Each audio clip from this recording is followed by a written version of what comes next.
नमस्कार, बुलेटिन में आपका स्वागत है। आपके साथ मैं हूं जीनत सिद्दीकी। कई नामी गैंगस्टर्स के ठिकानों पर गुरुग्राम पुलिस की रेड चल रही है। लॉरेंस बिश्नोई का जिक्र करेंगे, कौशल काला जठेड़ी के ठिकानों पर रेड।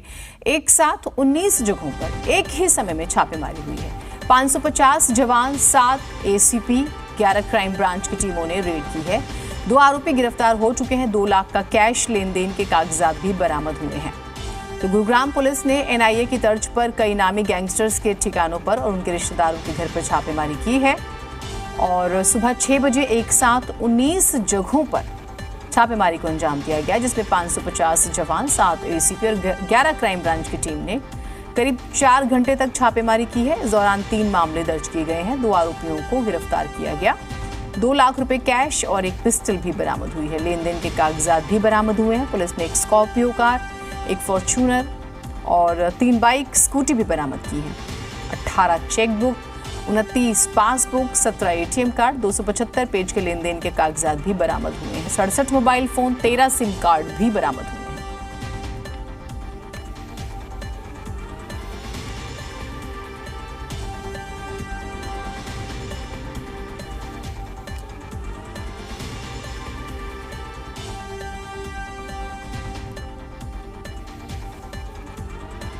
इन दिनों बदमाश गैंगस्टर्स ज्यादा ही चर्चा में हैं और शायद इसी वजह से आप देख रहे हैं कि कार्रवाई भी इनके खिलाफ तेजी से हो रही है। लॉरेंस बिश्नोई, काला जठेड़ी के ठिकानों पर रेड हुई है और 19 जगहों पर एक साथ जो है ये रेड हुई है। तो ऑपरेशन क्लीन कहा जाए इसे तो गलत नहीं होगा। Deputy news editor Haryana Vinod Lamba हमारे साथ जुड़े हुए हैं। विनोद, हम जिस तरह से लगातार हाल फिलहाल के दिनों में देख रहे हैं कि माफिया हो, गैंगस्टर्स हो, ज्यादा चर्चा में है, तो ऑपरेशन क्लीन शुरू हो गया है क्या इनके खिलाफ? कोई बात नहीं, मेरा लो।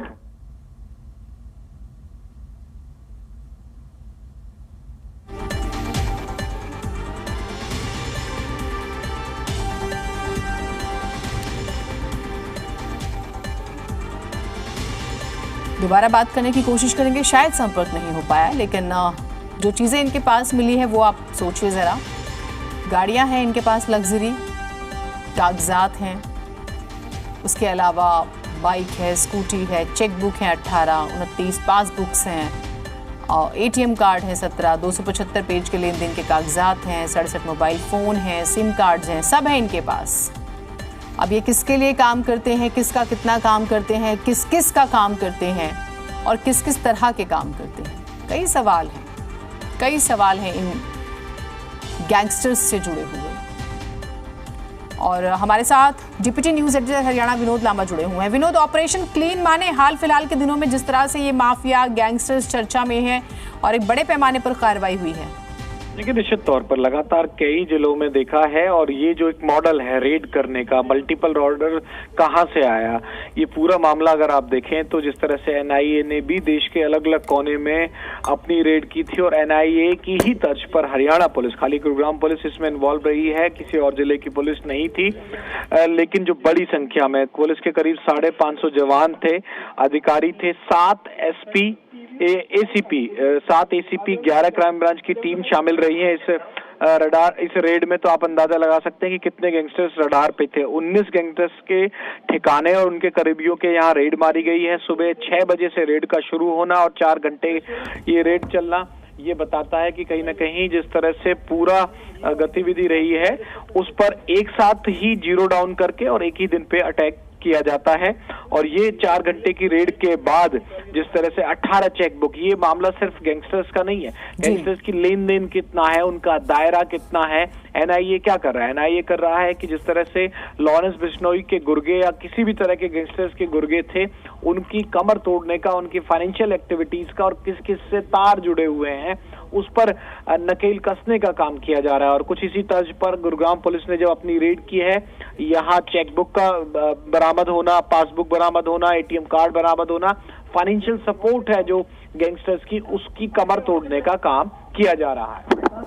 इसमें एक और बड़ा इंटरेस्टिंग होता है विनोद कि इन्हें संरक्षण कौन देता है, ये किस किस के लिए काम करते हैं, किस किस तरह के काम करते हैं, क्योंकि देखिए न सिर्फ वेपन्स की बात हो रही है, फाइनेंशियल लेन देन का जिक्र हो रहा है और हम जानते हैं कुछ लोगों से या कुछ बड़े लोगों से इनको संरक्षण मिलता है।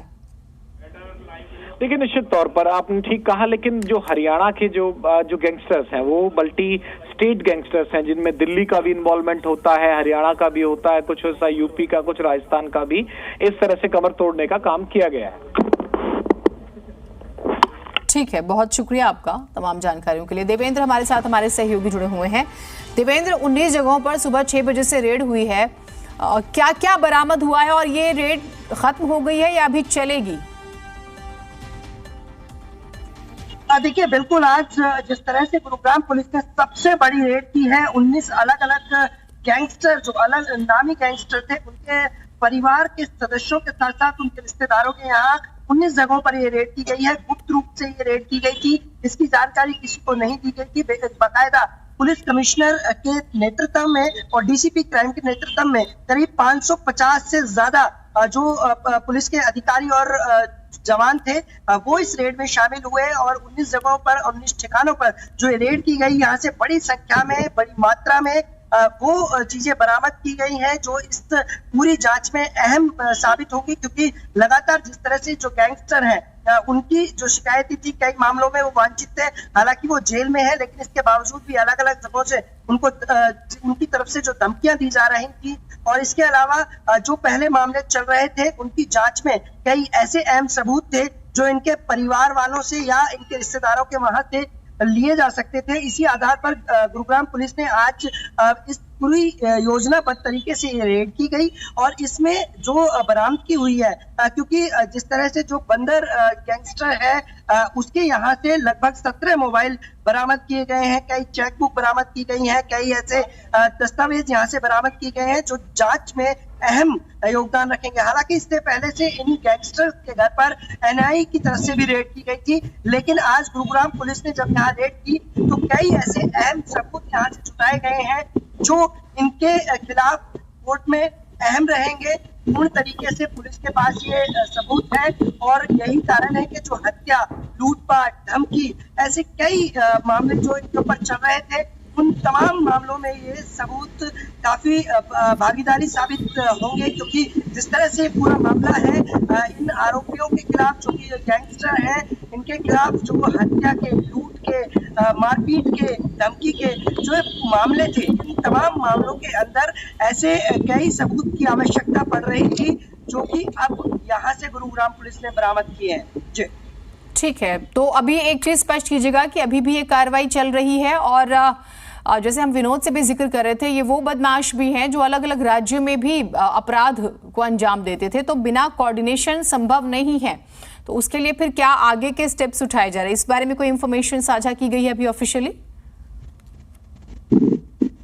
देखिए, बिल्कुल गुरुग्राम की बात की जाए तो कौशल गैंग के कई ऐसे सबूत हाथ लगे थे गुरुग्राम पुलिस को पहले, और एनआईए की तरफ से लगातार रेड इसीलिए की गई थी क्योंकि इन तमाम गैंगस्टर्स के न केवल भारत में बल्कि अलग अलग देशों में भी इनके नेटवर्क थे, और इसी नेटवर्क को तोड़ने के लिए एनआईए की तरफ से जब कई दफा रेड यहाँ की गई और अब जब गुरुग्राम पुलिस ने इसने योजनाबद्ध तरीके से डीसीपी क्राइम के नेतृत्व में यह रेड की, तो यहाँ से कई ऐसे अहम सबूत गुरुग्राम पुलिस को हाथ लगे हैं जो अब इन गैंगस्टर की कमर तोड़ने के लिए काफी रहेंगे।